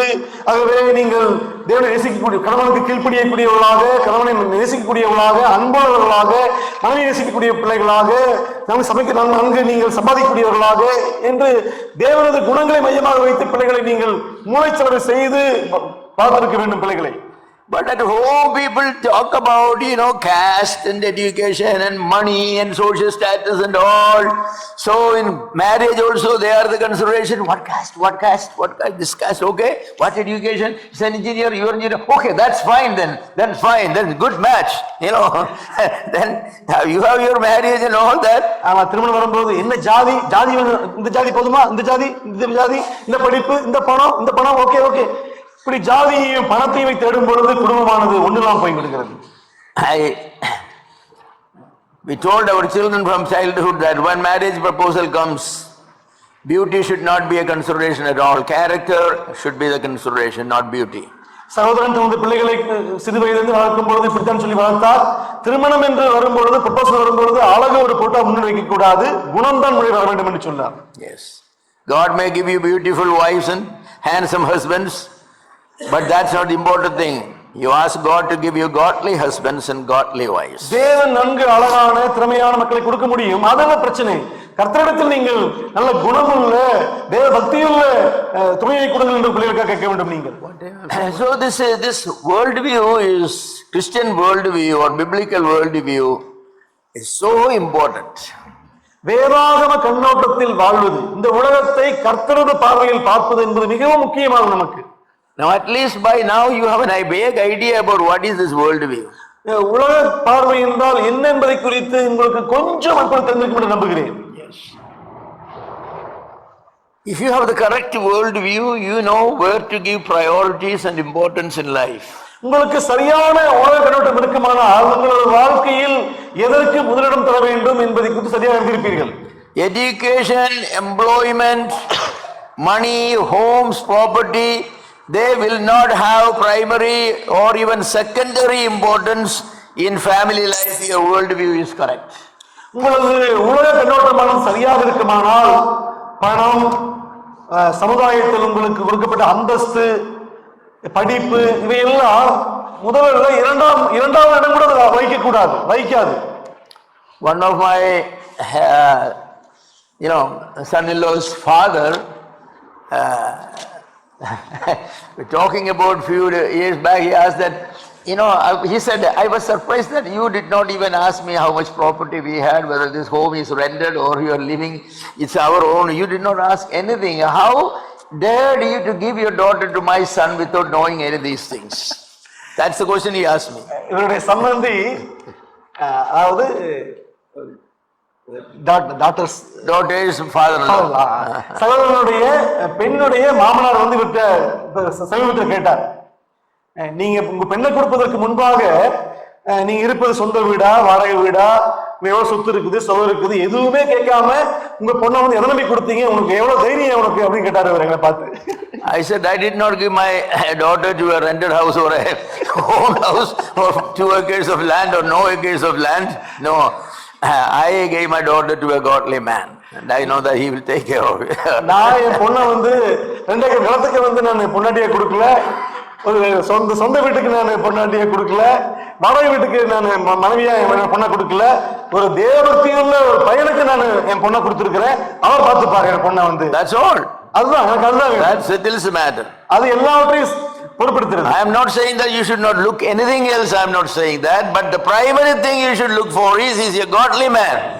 Does he have the right world view? நான் வந்து அதை பார்க்காத இதை பார்க்காத சொல்லல. நான் பார்ப்பது முதலாவது நீங்க அவன் பக்தியுள்ளவனா என்பதை பார்த்தீர்களா. அதுதான் கேள்வி, அதுதான் என்னுடைய முக்கியத்துவம். You probably heard the story of a very rich man, very rich man, having only one daughter, wanted to give her daughter in marriage to a suitable boy. So பெரிய கோடீஸ்வரர் ஒருத்தர் இருந்தா, அவனுக்கு ஒரே ஒரு பெண் இருந்தா, அந்த பெண்ணை வந்து சரியான ஒரு மணமகனுக்கு கொடுக்கணும்னு ஆசைப்பட்டான். Many proposals came because this man was a multi-billionaire, so many people came and asking for the daughter. அநேக ஒரு பெரிய கோடீஸ்வரனா இருந்தனால அநேக ப்ரொபோசல் வந்துச்சு அந்த பெண்ணுக்கு. நிறைய பேர் அந்த பொண்ணு கேட்டாங்க. He will make it boy to sit by him and ask one question. Only one question. ஒரே ஒரு கேள்வி தான் கேட்பார். அந்த வர மாப்பிள்ளையை வந்து ஒரே ஒரு கேள்வி தான் கேட்பார். If I give my daughter to you, what you will give to my daughter? நான் வந்து உனக்கு என் பெண்ணை கொடுத்தனா நீ என் பொண்ணுக்கு என்ன கொடுப்ப? Oh, I have 1,000 acres of rubber estate. எனக்கு 1000 ரப்பர் எஸ்டேட் இருக்குது, நான் பொண்ணுக்கு எழுதி வச்சிடுவேன். And I will buy her a Bentley car. அவளுக்கு பெரிய ஒரு கார் வாங்கி கொடுப்பேன். And this and this and this and this, I have all these things. நான் இதெல்லாம் உங்க பொண்ணுக்கு கொடுப்பேன் நான். He said, I'm not interested, you can go. எனக்கு விருப்பம் இல்லை, நீ கிளம்பு நீ. Then another person will come. What will the same question? He say, I'm a IAS officer, I have this, I have that. Very soon one day I will be the chief secretary of this country and all this influence I have, my big relations and they all, many IAS officers in our family and all. Your daughter will be very happy and safe in our family. அவர் IAS officer வரார், அவர்கிட்ட என்ன கொடுப்பேன்னா, நான் பெரிய IAS ஆபீசரா இருக்கிறேன், என் வீட்லயும் நிறைய IAS ஆபீசரா இருக்காங்க, பெரிய ஒரு பாதுகாப்பா இருக்கலாம், ஒரு நாள் வந்து நாட்டுக்கே வந்து சீஃப் செக்ரட்டரி ஆயிருவேன். So many proposals came. பிடிக்கல போன்னு சொல்லிட்டார். The father rejected them all. Finally the girl was becoming very older, in her 30s. நிறைய ப்ரொபோசல் வந்து யாருமே ஏத்துக்கல. கடைசில அந்த பொண்ணுக்கு வயசு ஆயிருச்சு, 30க்கு மேல ஆயிருச்சு. People stopped coming for her. கடைசில வயசு 30 யாரும் வர நிறுத்திட்டாங்க. Because if such people were rejected, why should I go? அப்படிப்பட்ட பணக்காரங்களையும் ரிஜெக்ட் பண்ணிட்டாருன்னா நான் ஏன் போய் ரிஜெக்ட் ஆகணும்னு நிறைய பேர் வரலங்க. So finally a poor man who was living by the roadside, we say in our Puramboku, what you call government land, in a small hut, he said, why don't I make a try? கடைசியா புறம்போக்கு நிலத்துல ஒரு குடிசை போட்டு இருந்தவ, சரி நமக்கு ஒண்ணும் இல்லை, ட்ரை பண்ணி பார்ப்போம் அப்படின்னு அவனும் வந்தான். So he came. பொண்ணு கேட்டான். He was educated. He had no property, nothing. நல்ல படிச்சவன், ஆனா decent education. நல்லா படித்திருந்தான். So father said to sit down. உட்காரு. So what will you give my daughter if I give my daughter to you? நான் உனக்கு என் பொண்ணை கொடுத்தா நீ எனக்கு என் பொண்ணுக்கு என்ன கொடுப்ப? He said, sir, I don't have money. என்கிட்ட பணம் இல்லை sir. I don't have any influential relations. எனக்கு ஒன்றும் செல்வாக்கு ஒன்றும் கிடையாது I don't have my own house. எனக்கு சொந்த வீடு கிடையாது sir. But I one thing I'll give you a daughter. ஆனா ஒண்ணே ஒண்ணு உங்க பொண்ணுக்கு கொடுப்பேன் sir. Your daughter will never lack love. That I promise. உங்க பொண்ணு வந்து என்ன திருமணம் முடித்தா ஒருபோதும் அன்புக்கு குறை இருக்காது சார். நான் நல்லா அன்பு செய்வேன் நான். So the story says that it's a real story. That's what I heard. The father called the daughter, "Daughter, come here. I have found the right man for you." இது வந்து உண்மையான கதை நான் கேள்விப்பட்டேன் நான். கடைசியா அவர் என்ன பண்ண பொண்ணை கூப்பிட்டார். பொண்ணே மாமா உனக்கு சரியான மாப்பிள்ளை பார்த்திருக்கிறேன். Yes. So he gave her his daughter to that man. அந்த மனிதனுக்கு அந்த பெண் அவர் All her property is his, you know. If he's all that the father cannot give is the husband's love. The mother cannot give the husband's love. Money cannot give the husband's love. இவர் தன்னுடைய பணத்தை வைத்து அவருக்கு வந்து கணவன் அன்பு கொடுக்க முடியாது இவர்னால. ஒரு அம்மா வந்து என்ன செய்ய கணவன் அன்பு கொடுக்க முடியாது. ஆகவே கணவன் தான் அந்த கணவன் அன்பு கொடுக்க முடியும். The right world view, whether even non-believers will sometimes have not Christian world view, but they have a gentleman's world view. சரியான உலக பார்வை இருக்க வேண்டும். ஈவன் சில சமயம் அவிசுவாசிகள் கிறிஸ்தவ உலக பார்வை இருக்காது, ஆனா நல்ல ஒரு ஜென்டில்மேன் கண்ணியமான உலக பார்வை அவங்களுக்கு இருக்கும். When I was living in Palai, my family and I, the house owner told me this real story. அவருடைய ஹவுஸ் ஓனர் வந்து இந்த உண்மையான செய்தியை சொன்னார் இவருக்கு. There was a man who husband and wife, they were laborers, daily laborers. They had one son. அந்த ஒரு கணவன் மனைவி சாதாரண வேலை செய்யக்கூடிய மக்கள் இருந்தாங்க. அவங்களுக்கு ஒரே ஒரு பையன் இருந்தான். They didn't have their own land, as they said they were living by the government land, you know, by a riverside. அதாவது ஆற்றோரமா இருக்கக்கூடிய அந்த ஆற்றோரத்துக்கு பக்கத்துல இருக்கிற கவர்மெண்ட் சொந்தமான ஒரு நிலத்துல அவங்க இருந்தாங்க. அவங்க the parents with hard labor and they often starved and educated their boy up to BA. அந்த பையனை வந்து கஷ்டப்பட்டு பசியோட பட்டினியோட BA வரைக்கும் படிக்க வைத்தாங்க. Then he appeared for civil service and he passed IAS. அவன் வந்து எப்படியோ படித்து IAS ஆயிட்டாங்க. When IAS passed, his picture came. The richest men in Palai, they came with marriage proposal. IAS collector ஆயிட்டான்னு கேள்விப்பட்டோனே அந்த பாலாவில் இருக்கிற மிகப்பெரிய கோடீஸ்வரர்கள் வந்து பொண்ணு கொடுக்க வந்தாங்க அவருக்கு. One man came, he has 4,000 acres of rubber estate. ஒருத்தர் வந்தா 4000 ஏக்கர் ரப்பர் எஸ்டேட் வைத்திருக்கிற ஒரு பணக்காரன் வந்து பொண்ணு கொடுக்க. So he came, when he came, the boy was alone in the hut. Nobody, father and mother were gone. அம்மா அப்பா வேலைக்கு போயிட்டாங்க, இவர் மட்டும் தான் குடிசையில் இருந்தார். So he came and asked him, well, will you consider my daughter? Will you to marry my daughter? நீ என்னுடைய பொண்ணை திருமணம் முடிக்க உனக்கு ஆசை உண்டா? I'm a rich man, I have 4,000 acres of rubber estate. எனக்கு 4000 ஏக்கர் ரப்பர் எஸ்டேட் எனக்கு இருக்கு, நான் பெரிய பணக்காரன். Half of the estate I will give you. நான் உனக்கு பாதி இது எழுதி கொடுத்துறேன். I have only one more child. எனக்கு இன்னும் ஒரு பொண்ணு இருக்கறனால அது then I give this and this and this and this, all that. இது எல்லாம் இருக்கு உனக்கு, நீ திருமணம் முடித்தா எல்லாம் கொடுப்பேன் உனக்கு. So the boy said, stop talking. Sir நீங்க பேச நிறுத்துறீங்களா சார்? நீங்க You talk with my father, he decides for my marriage. நீங்க அப்பா அம்மா கிட்ட பேசுங்க, அவர்தான் டிசைட் பண்ணுவாரு. So when your father will come? எப்ப அப்பா வருவார்? Around 6 o'clock in the evening. 6 மணிக்கு வருவார் சார் அவர். My mother will be coming, she is washing pots and pans in other homes and she will be also back in the evening. அவங்களும் 6 மணிக்கு வருவாங்க sir, எல்லாம் வேலை செஞ்சிட்டு இருக்காங்க வீட்ல. So the man returned by 6 o'clock. 6 மணிக்கு அவர் திரும்பி வந்தார். And there this man with only a, what you call a half cloth, common. Yeah. And that's all. And he had a topi like this, pala topi we call them. கேரளால பாலாய் தொப்பின்னு தொப்பி இருக்கு, அதை போட்டுக்கிட்டு கோமணத்தை கட்டிட்டு வந்தாரு இவரு. So he came and saw this father and said, I have come to ask whether you will consider for your son my daughter. நான் என்னுடைய பொண்ணுக்கு வந்து பொண்ணு கொடுக்கறதுக்கு வந்திருக்கிறேன், நீங்க பையனை கொடுப்பீங்களா என் பொண்ணுக்குன்னு கேட்டாரு. Father had no education, he couldn't read, he couldn't write, he couldn't count money or anything. அப்பாவுக்கு வாசிக்க தெரியாது, படிக்க தெரியாது, பணத்தை என்ன தெரியாது, ஒண்ணும் தெரியாது அவருக்கு. So he simply said, 1 லட்சம் ரூபாய் தரணும். 1 லட்சம் ரூபாய். அவங்க அப்பா வந்து 1 லட்சம் ரூபாய் தரணும் நீங்க மட்டும் கேட்டாரு. But 1 lakh is the biggest amount he ever heard in his life. So he said 1 லட்சம் ரூபாய் தரணும். அவர் வாழ்க்கையில வந்து 1 லட்சம்ங்கிறது ஒரு பெரிய பணம் இருக்கு, அதனால 1 லட்சம் ரூபாய் தருவீங்களா நீங்கன்னு கேட்டாரு. So father said, I will talk about that. No, 1 லட்சம் கல்பிக்கிறது, 1 லட்சம் ரூபாய் தரணும். அவங்க அப்பா பாத்துக்கலாம் அதெல்லாம் இல்ல, 1 லட்சம் கொடுப்பியா நீ? The son was listening all that. இது எல்லாம் பையன் கேட்டுக்கிட்டே இருந்தார். So man said, why don't you come and see the daughter? ஆனா அவர் வந்து ஏன் வந்து பொண்ணை பார்க்க கூடாதுன்னு கேட்டார். Appa went with an ordinary clothes. அப்பா அவர் சாதாரண ட்ரெஸ் போட்டுட்டு அப்பா Only mundu, no shirt. சட்டையெல்லாம் கிடையாது. With the son he went. வேஷ்டி துண்டோட அவர் போனார் பொண்ணு பார்க்கறதுக்கு. Saw the daughter. அந்த பொண்ணை பார்த்தார். So the man asked the son, what do you think about? அப்பா வந்து பையனை பார்த்து கேட்டார். பையன், don't talk to me, talk to my father. He will decide whom should I marry. அவர் வந்து பையனை பார்த்து கேட்டார். அந்த பையன் வந்து என்கிட்ட கேட்காதீங்க, அப்பாவுக்கு கேளுங்க. So asked அப்பா, அப்பாட்ட கேட்டாங்க. 1 லட்சம் ரூபாய் 1 லட்சம் ரூபாய் தருவீங்க. Yeah. So finally the marriage was settled. கடைசியில் மேரேஜ் வந்து முடிவாயிடுச்சு. Yes.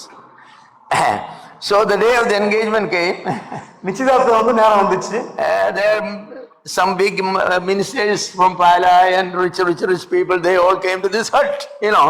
There was no place to park, so they had cars parked all over, and they came inside the hut, and so the man asked, "What is wrong?" பெரிய பெரிய பணக்காரங்க எல்லாம் அங்க வந்தாங்க, அந்த குடிசைக்கு வந்தாங்க. எல்லாரும் வரிசை நிறுத்திட்டு வந்தாங்க. அப்ப இவரு வந்து 1 லட்சம் வந்துருக்கீங்களான்னு கேட்டாரு அவர். Well, they brought a big truck, which was, those days they had 1,000 rupees or 500 rupees. That was full of money. Said, this is for the wedding expenses, 50 lakhs rupees. Okay, this was only for the wedding expenses.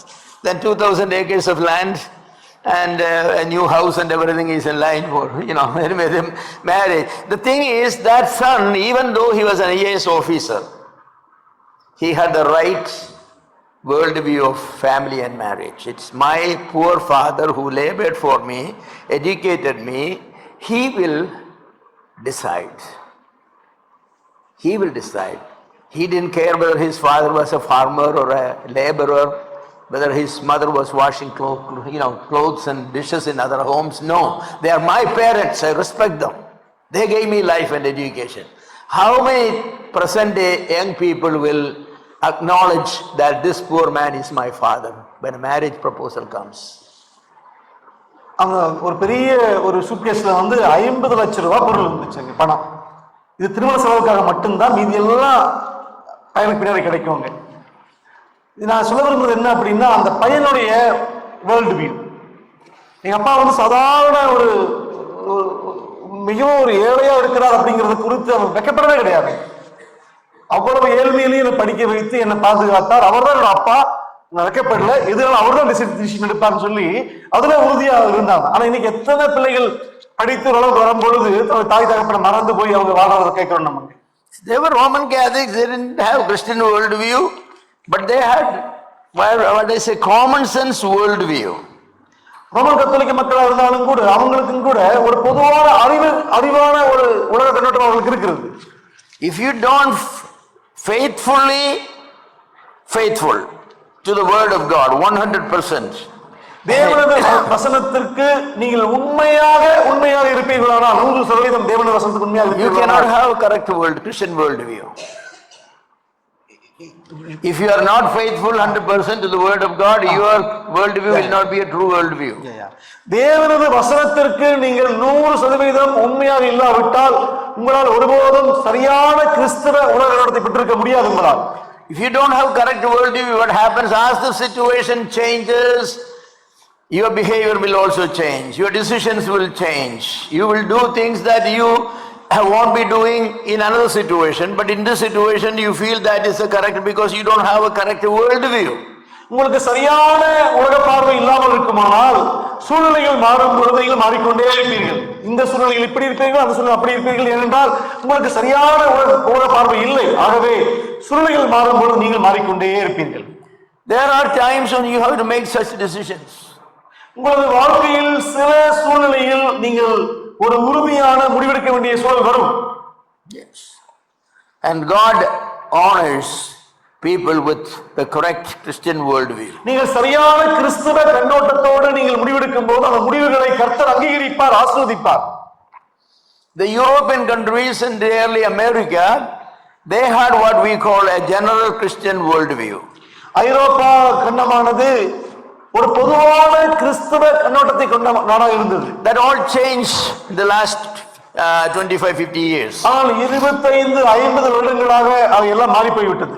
But even now A European or an American is honest and truthful. You can take his word, you know.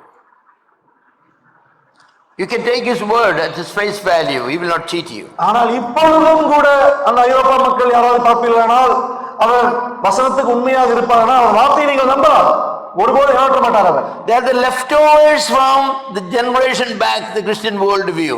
They still have something, even though they have rejected the Bible and all. They hold on to, you know, the truthfulness, integrity, loyalty, faithfulness, such values. ஐரோப்பியர்கள் இப்பொழுது வேதவசனத்துக்கு வெகு தூரம் போய்விட்டார்கள், நம்புவதற்கு இல்லை. ஆனாலும் கூட அவர்களது அஸ்திவாரமானது 50-100 வருடங்களுக்கு மேலாக வசனத்தோடு கூட தொடர்புடையதாக இருக்கிறது. அப்படின்னால் இப்பொழுதும் அவர்களது சாதாரணமான அவர்களது பேச்சை கொண்டு நம்ப முடியும் நம்மால்.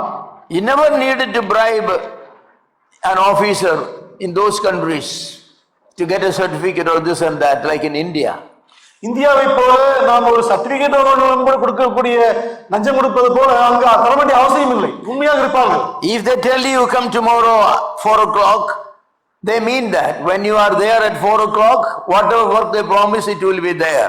If they are not going to do it, they will take your phone number, they will call you and say, sir, don't come to by 4 o'clock, it will not be, come tomorrow morning at 8 o'clock. ஒரு certificate வேண்டும் என்று நீங்கள் போகும்பொழுது நாளை 4 மணிக்கு வாருங்கள் என்று சொன்னால் 4 மணிக்கு போனால் கிடைக்கும். ஒருவேளை கிடைக்காமல் போகக்கூடிய சூழல் இருக்குமானால் முன்பே போன் பண்ணி சொல்லுவார்கள், சார் நான் 4 மணி வர சொல்லியிருந்தேன், நீ நாளைக்கு வராதீங்க, கிடைக்காது, அடுத்த நாள் வாங்கன்னு சொன்னா கொடுப்பாங்க அவங்க நிச்சயமாகவே. In my childhood, I remember the shirts were stitched by a tailor. So we'll buy the cloth and give him. When I'll get it back? Monday. You go there Monday, next Monday. You go there the next Monday. It never fulfills. Even a small person like, you know, a tailor cannot keep his word. சகோதரன் சின்ன பிள்ளையா இருக்கும்போது Taylor கடையில் வந்து துணி கொடுத்துருப்பார், uniform. எப்ப கிடைக்கும் sir? திங்கட்கிழமை வாப்பா கொடுத்துட்றேன். திங்கட்கிழமை போகும்போது அடுத்த வாரம் வாப்பா கொடுத்துட்றேன், அடுத்த வாரம் போகும்போது சாயந்தரம் வாப்பா கொடுத்துட்றேன், இப்படியே சொல்லிக்கொண்டே இருப்பார். இதுதான் நம்ம மக்களுடைய நிலைமை. Today's man behave like an advanced animal, intellectually advanced animal. இன்றைய மனிதனானவன் நன்கு மேம்பட்ட மிருகத்தை போல நடந்து கொள்கிறான். There's no moral, no spiritual, no ethical value. ஒரு நன்னறி ஒழுக்கம் எதுவும் நமக்கு கிடையாது அவனுக்கு. Even children born and brought up in Christian homes, they behave like, you know, children born and brought up in atheist home or, you know, or non-Christian homes. ஒரு கிறிஸ்தவ குடும்பத்தில் பிறக்கக்கூடிய பிள்ளைகளும் கூட கடவுள் நம்பிக்கை இல்லாத ஒரு குடும்பத்தில் வளர்வது மட்டும் வளர்கிறார்கள். Our economics, நமது பொருளாதாரம், they don't come from the Bible. அது வேதத்தில் வருவது கிடையாது. Why not a biblical Mosaic economics instead of Marxian or the capitalist economy? ஏன் வேதத்திலிருந்து பொருளாதாரம் வரக்கூடாது?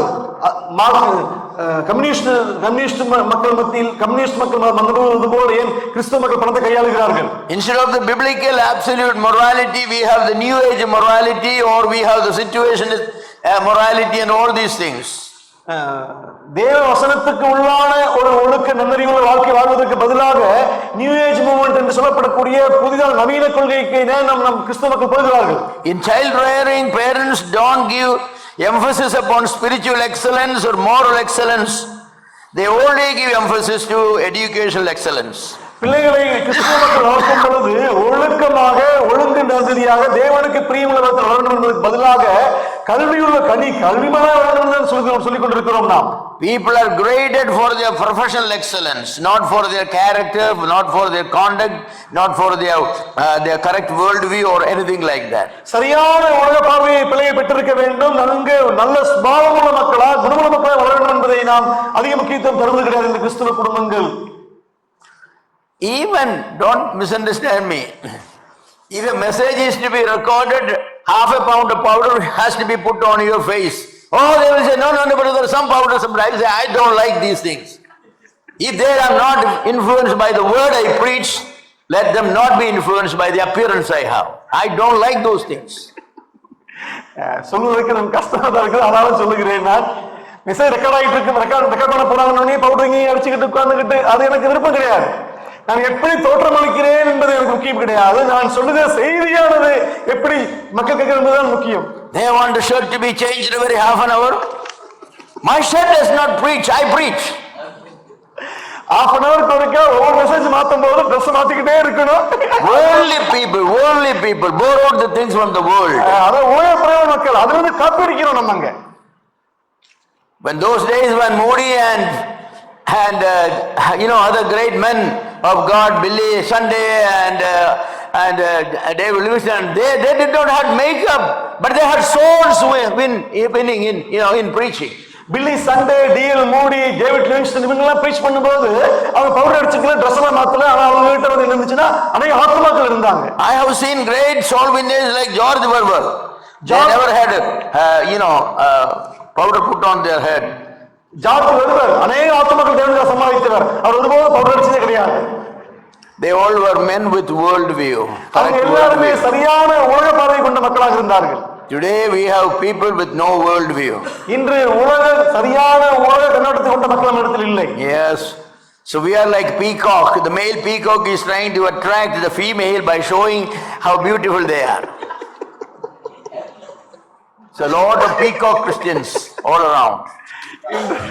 நாமெல்லாம் ஆண்மையில் கிறிஸ்தவ மக்கள். ஆண்மையில் என்ன செய்யும்? பெண்மையில கவருவதற்காக அது தோலை எடுத்துக்கொண்டே ஓடிக்கொண்டிருக்கும். அதுபோல நாமும் கூட அப்படித்தான் உலகத்தை கவருவதற்காக நாம் உலக மக்களை போல மாறிக்கொண்டிருக்கிறோம். I am not saying you should look awkward. No, I am not saying. Be decently dressed, but don't give emphasis.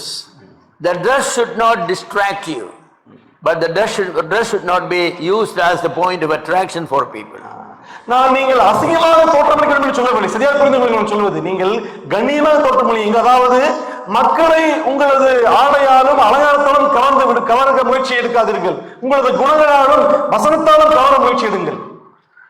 In First Chronicles chapter 12 verse 32, நாளாகமம் 12:32 talks about a people who knew what to do, they what to do at what time. 12:32. Issachar புத்திரரில் இஸ்ரவேலர் செய்ய வேண்டியது இன்னதென்று அறிந்து காலாகாலங்களுக்கு தகுந்த யோசனை சொல்லத்தக்க தலைவர்கள் 200 பேரும் இவர்கள் வாக்குக்கு செவி கொடுத்து இவருடைய எல்லா சகோதரருமே. There were 200 people who knew what Israel should do at what time. காலாகாலங்களுக்கு என்னென்ன செய்ய வேண்டும் என்பதை குறித்தான மக்கள் அங்கு இருந்தார்கள். You know what Jude says in his epistle? Verse 3. யூதா என்ன சொல்கிறார்? அவருடைய 3வது வசனத்தில், the truth that has been committed to the saints once forever, he said that's what we should be following. ஒரு விசை பரிசுத்தவான்களுக்கு ஒரு விசை ஒப்புக் கொடுக்கப்பட்ட விசுவாசத்திற்காக நாம் அப்படிப்பட்ட விசுவாசமுள்ள மக்களை பின்பற்ற வேண்டும், விசுவாசத்தை பின்பற்ற வேண்டும். We should not change our faith because it is delivered to us once forever by the Lord. ஒரு விசை ஒரே ஒரு முறை தேவன் அவர் கரங்களை ஒப்புக் கொடுத்த சத்தியத்திற்காக அவர் போராடி வைத்திருக்கிறார்கள். We should be men who know what to do at what time, because the time will change. The time will change. People cannot change with the time like that. We need to know what to do, what should be accepted and what should not be accepted. காலமானது மாறிக்கொண்டே இருக்கும். அது எந்த மாற்றம் கிடையாது. இப்படி காலம் மாறினாலும் கூட நாம் மாறாமல் மாறக்கூடிய காலத்திற்கு எப்படி நாம் வாழ வேண்டும் என்பதை அறிந்திருக்கக்கூடிய மக்களாக ஆண்களாக நாம் காணப்பட வேண்டும். You put those two passages together, அந்த 2 வேத பகுதிகளையும் ஒன்றாக நீங்கள் இணைப்பீர்களானால் you can see that what saying is that truth is absolute. It never changes, and God has committed that absolute truth to us. சத்தியமானது ஒருபோதும் மாறாது. அந்த மாறாத சத்தியத்தை கர்த்தர் நமது கரங்களில் ஒப்புக் கொடுத்திருக்கிறார். We should be fighting for the truth. We should never be perverting the truth. அந்த சத்தியத்துக்காக நாம் போராட வேண்டும். ஒருபோதும் சத்தியத்தை மாற்றக்கூடாது, கரைபடுத்தக்கூடாது. The absolute truth needs to be practical, put to practice in our life. மாறாத சத்தியமானது நமது வாழ்க்கையில் நடைமுறைப்படுத்த வேண்டும்.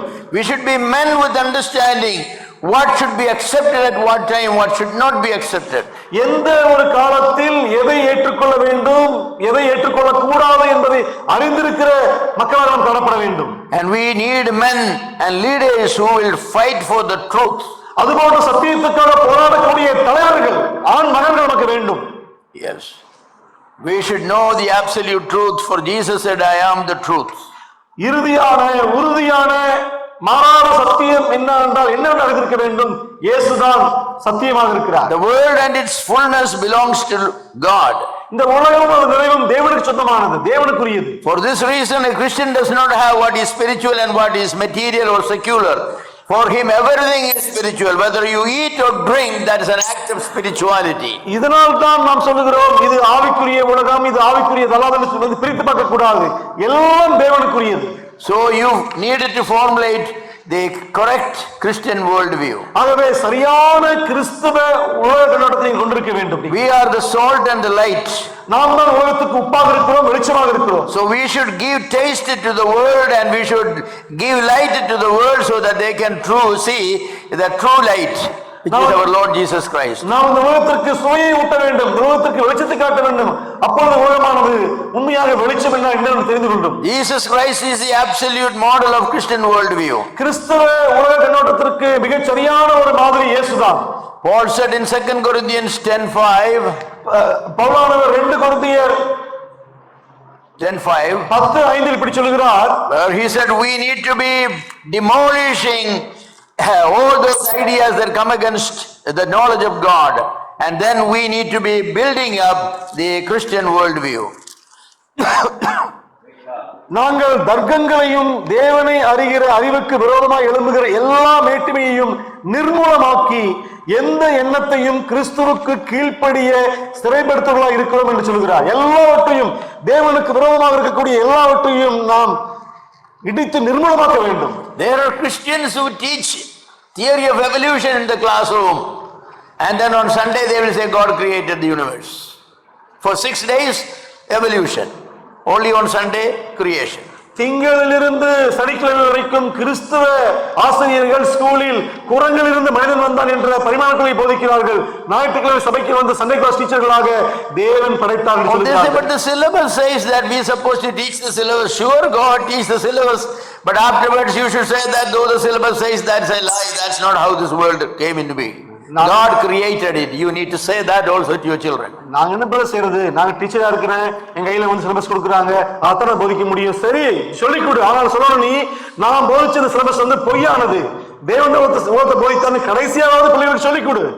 Yes, we still follow the world view, that has been presented by Socrates and Plato and Seneca and Aristotle and all these Greek philosophers. பெரிய தத்துவஞானிகளாகிய Socrates, Aristotle, செனகோ, அவர் இவர் என்று சொல்லக்கூடிய மக்களுடைய தத்துவத்தை போதித்துக் கொண்டிருக்கிறோம் நாம். It was against their world view that Paul, fought strongly at Athens. ஆனால் அவர் அரிஸ்டாட்டிலும் சாக்ரடீஸும் பிளாட்டோவும் போதித்த அந்த உலக கண்ணோட்டத்துக்கு எதிராகத்தான் பவுலானவர் மாஸ்மடியில் அழகாக பிரசங்கித்தார், இயேசுவை காண்பித்தார். We need to save our children from the clutches of the wrong world view. நமது பிள்ளைகளை மோசமான கரைப்படுத்தப்பட்ட உலக பார்வையிலிருந்து நாம் காப்பாற்ற வேண்டும். So right from their beginning they need to be taught into the right Christian world view. அவர்கள் சிறிய பிள்ளையாக இருக்கும் பொழுதிருந்தே நாம் சரியான கிறிஸ்தவ உலக பார்வையை நாம் போதிக்க வேண்டும் அவர்களுக்கு. So that when they go to school, அவர் ஸ்கூலுக்கு போகும்போது, when they grow up, அவர் வளரும்போது, when the time comes for their employment, அவர்கள் வேலைக்கு வரும்போது, or choosing a course, அவர்கள் சரியான படிப்பை தெரிந்து கொள்ளும்போது, or marriage proposal comes, திருமண ப்ரொபோசல் வரும்போது, they will be able to make the right decision, right choice. அவர்கள் சரியான தேர்ந்தெடுக்க, சரியான முடிவெடுக்க இந்த உலக கண்ணோட்டம் அவர்களுக்கு உதவி செய்யக்கூடும். We have failed, that's why we are losing lot of our young people. நாம் தோற்று போய்விட்டோம், அதனால்தான் நம் மத்தியில் அதிகமான இளைஞர்களை நாம் இழந்து போயிருக்கிறோம். We gave too much emphasis for the education of our children. நமது பிள்ளைகளுடைய படிப்புக்கு அதிக முக்கியத்துவம் கொடுத்து நம் பிள்ளைகளை இழந்து போயிருக்கிறோம். The world tell us what we should do with our children. No,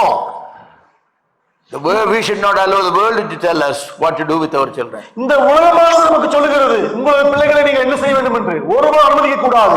இந்த உலகம் நமக்கு சொல்லக்கூடாது நம்ம பிள்ளைகளை நம்ம என்ன செய்ய வேண்டும் என்று. தேவன் நமக்கு சொல்ல வேண்டும் நம்ம பிள்ளைகளை என்ன செய்ய வேண்டும் என்று.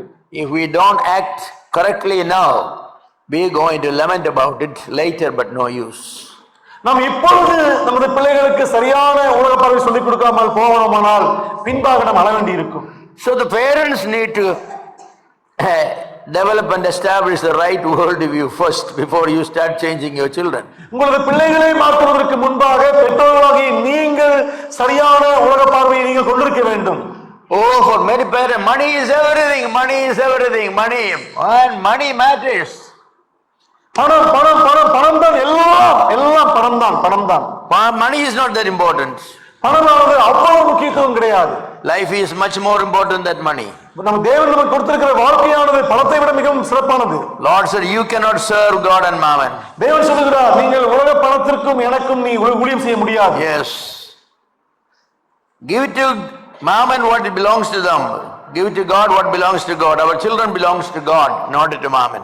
உலகத்திற்கு எது சேரக்கூடியதோ அது உலகத்துக்கு கொடுங்கள். தேவனுக்கு எது உரியதோ தேவனுக்கு கொடுங்கள். நமது பிள்ளைகள் உலகத்துக்குரிய மக்கள் அல்ல, தேவனுக்கு உரியவர்கள். ஆகவே நமது பிள்ளைகளை தேவனுக்கு கொடுங்கள். நீங்கள் If nurses get job better, everybody send their children to nurses or to pharmacy or to medicine or to engineering. Because where the word is telling you, send your children, we will train them, we will get them better job. இந்த உலகமானது ஒவ்வொரு காலகட்டத்துக்கு தகுந்தது போல ஒரு குறிப்பிட்ட ஒரு ப்ரொஃபஷனை வேலையை தெரிந்து கொள்ளும். ஒரு காலத்தில் நர்சிங் படிப்பு தான் முக்கியம் என்று சொல்லும் பொழுது நம்ம எல்லாரும் என்ன செய்தோம், பிள்ளைகளை எல்லாம் நர்சிங் படிக்க வைத்தோம். உலகம் சொல்லுகிறது, நீங்கள் உங்களது பிள்ளைகளை என்ன செய்யணும் நான் சொல்கிறேன், உலகம் நமக்கு போதிக்கிறது. Brothers and sisters, அன்பான சகோதர சகோதரிகளே, check your world view. உங்களது உலக பார்வையை நீங்கள் பாதுகாத்துக் கொள்ளுங்கள். Find out whether it is truly biblical or not. உண்மையாகவே நீங்கள் கொண்டிருக்கிற உலக பார்வையானது வேதாகம பூர்வமானதா என்பதை நீங்கள் உறுதிப்படுத்திக் கொள்ளுங்கள். Yes, I am an old man. I may not be around very long to shout at you like this, but one day you remember Abraham Thomas told us. எனக்கு ரொம்ப வயதாகிக் கொண்டே போகிறது, நான் ரொம்ப நாள் இருக்க மாட்டேன், நான் இருக்க வரைக்கும் இப்படி நான் ரொம்ப நாள் போய் கத்திட்டு இருக்க மாட்டேன் உங்களை பார்த்து. ஆனா ஒரு நாள் சொல்லுவீங்க, அன்னைக்கே சொன்னார் அவரு ஆபிரகாம் தாமஸ் அப்படின்னு சொல்லுவீங்க நீங்க ஒரு நாள். God bless you. கர்த்தர் உங்களை ஆசீர்வதிப்பாராக.